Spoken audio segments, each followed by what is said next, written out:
Hey you all, Carpetbagger here, coming to you live from the north, more specifically Cooperstown, New York, the baseball capital of the world. Understand the Baseball Hall of Fame is actually in this very town. And myself, I have been making it my mission to try to visit every wax museum in the United States of America. And that's what brings me here to Cooperstown. We have the Heroes of Baseball Wax Museum right here. And so I will be very, very honest with you guys. I don't know a lot of things about baseball. As I stated before, as far as traditional sports, I don't follow any. Pro wrestling is the only sport that I've ever been interested in. But I want to give this a fair shake. I know in the past, sometimes I've visited museums that aren't really things that intrigue me. And people get a little irritated that I don't take it serious. I know the Rock and Roll Hall of Fame, people were mad at me for the way I handled that. So let's use this as a learning experience where we can learn about baseball together. And I may ask you guys some questions if I don't know the answers. But let's head in and see some wax baseball men. Follow me.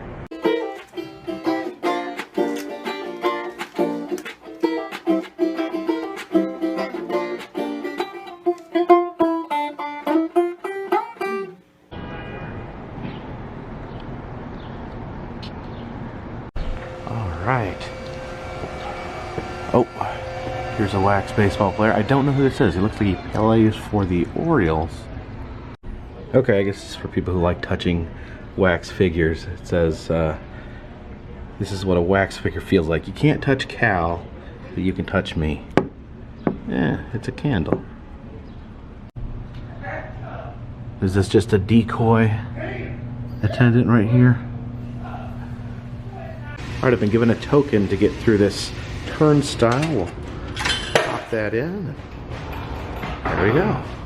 Okay, here's the first guy. Mickey Mantle. I've actually heard of him. You can see he's jumping off the ground to catch that baseball right there. I'm not sure. I don't know any real facts about Mickey Mantle. I know that he is a really good player, is what I understand. And I don't understand why people are throwing money at him. I don't know if that was something that occurred to him and occurred in real life towards him. Okay, apparently the throwing coins into the exhibit is a huge problem here. Is this a tradition or is this just vandalism? Anyway, this is Roger Maris. Looks like he played for New York. If you build it, they will come. And here is Kevin Costner. You can see him coming out of the corn. I have seen this movie. I think I was like 8 or something, so I don't remember it that well. Here's the historic first pitch thrown out at Yankee Stadium. Let's see, it's George W. Bush winding up for a fastball there. Okay, this is Michael Joseph Piazza. This is a photo opportunity to stand right there. We've got a protective layer of glass so we don't disrupt the wax figure. Here we go. How's it going, Mike Piazza? This is Satchel Paige. He played in the unfortunately named Negro leagues. Fortunately, we allow people of all different races to play baseball together these days.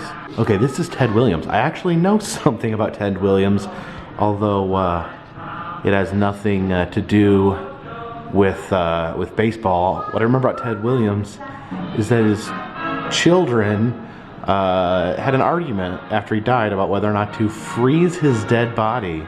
The Georges. Okay. Is this... Maybe I'm... this is from Seinfeld, isn't it? That's George from Seinfeld, and then his boss... His boss, who never showed his face. Yeah, I think he was was he a baseball owner? Help me out with that. I think he was a real person that never showed his face on the show. This is Wade Boggs. I don't know why he's riding a taxidermied horse with a policeman, but this is probably some event that occurred at some point in reality.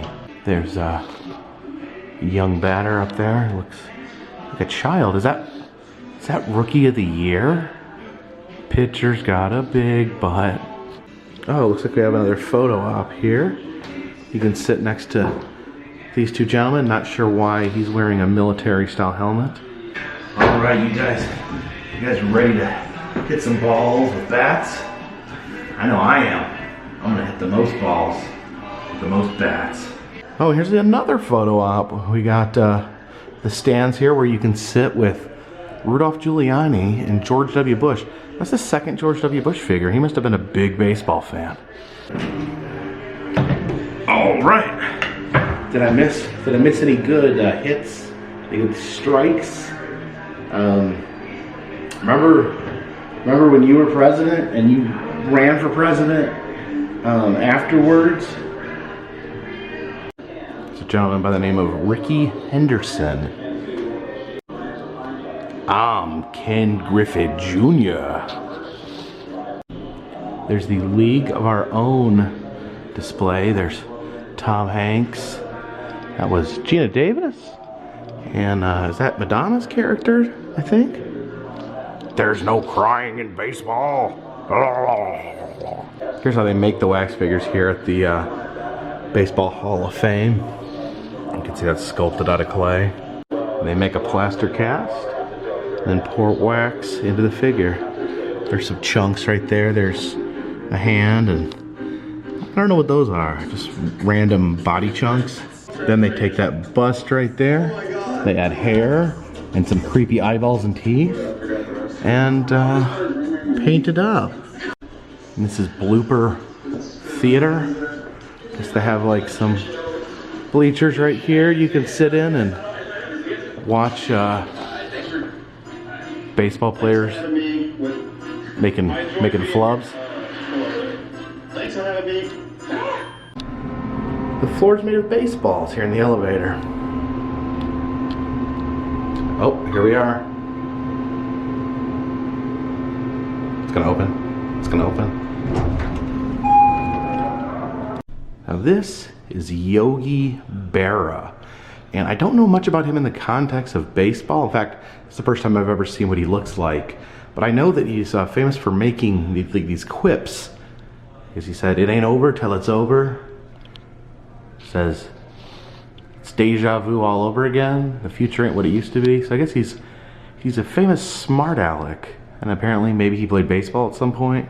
Also, always wondered, Yogi Berra, is Yogi Bear named after him? He's certainly not named after Yogi Bear.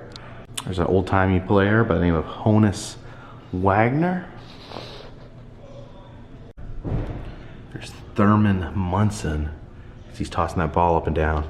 I can't help but notice that there's some severed fingers there on the bench. It's kind of an interesting way to display a wax figure. There's Ty Cobb. Looks like he's sliding in to home plate. He's up against the wall. So it's kind of like a top-down view of what Ty Cobb would look like sliding in to that home base.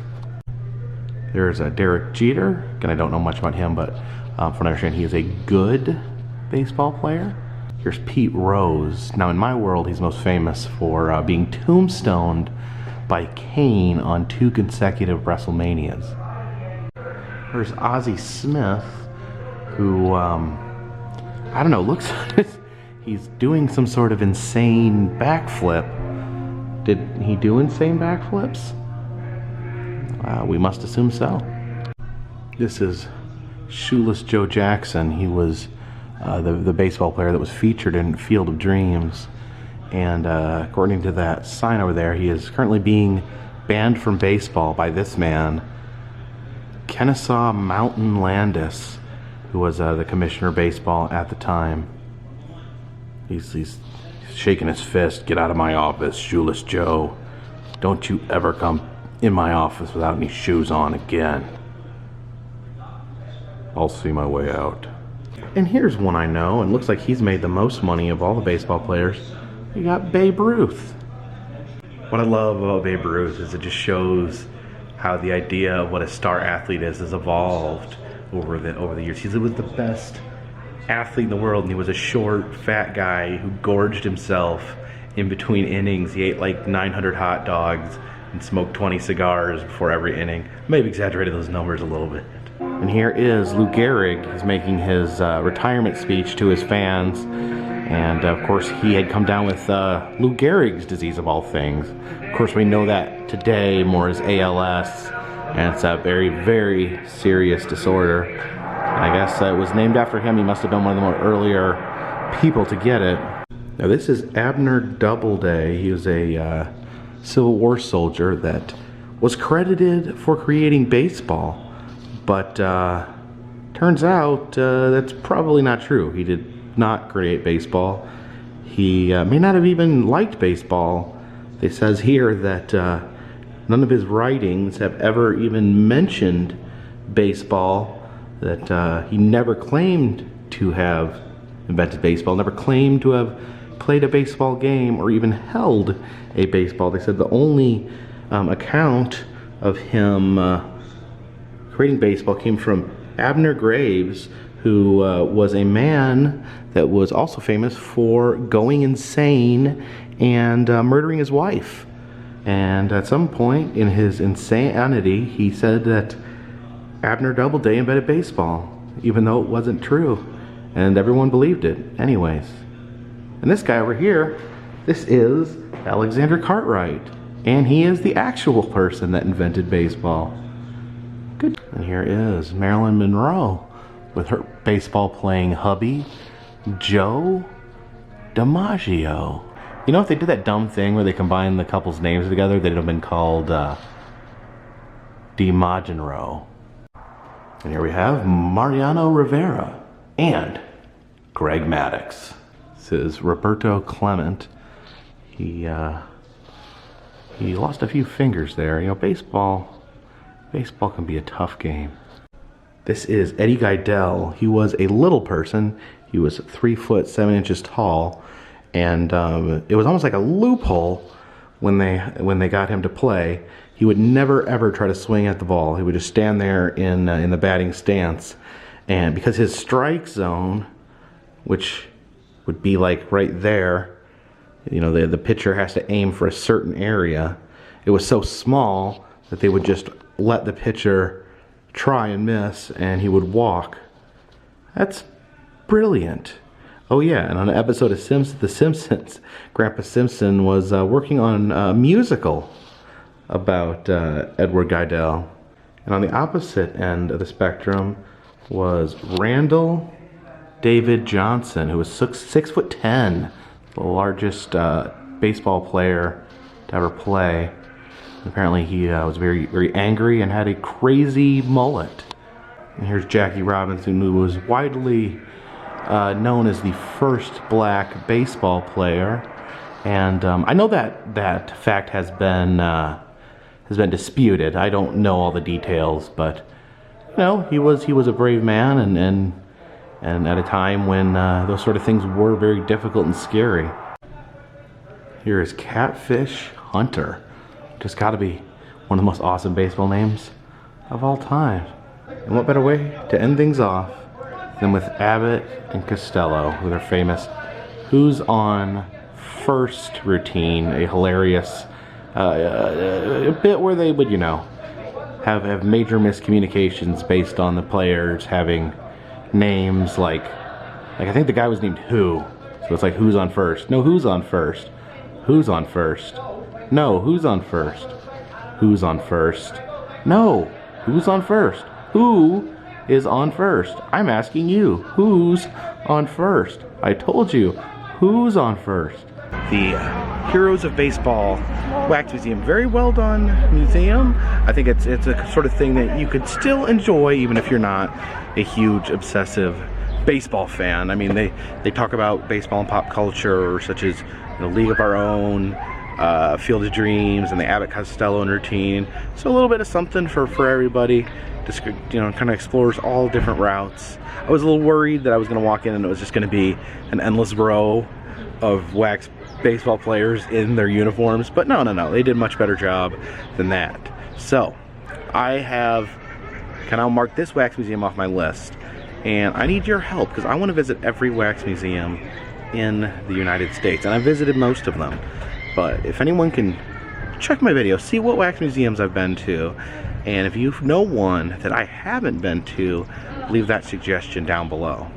Also, if you would like to see all the wax museums and all the other attractions I've been to, please check the interactive map down in the description. I'll show you where I've been, and you can tell me where I need to go next. If you'd like to help support the channel, consider buying a t-shirt. Consider donating to Patreon. A donation of $3 or more will get you a postcard once a month. But for now, this one's in the bag.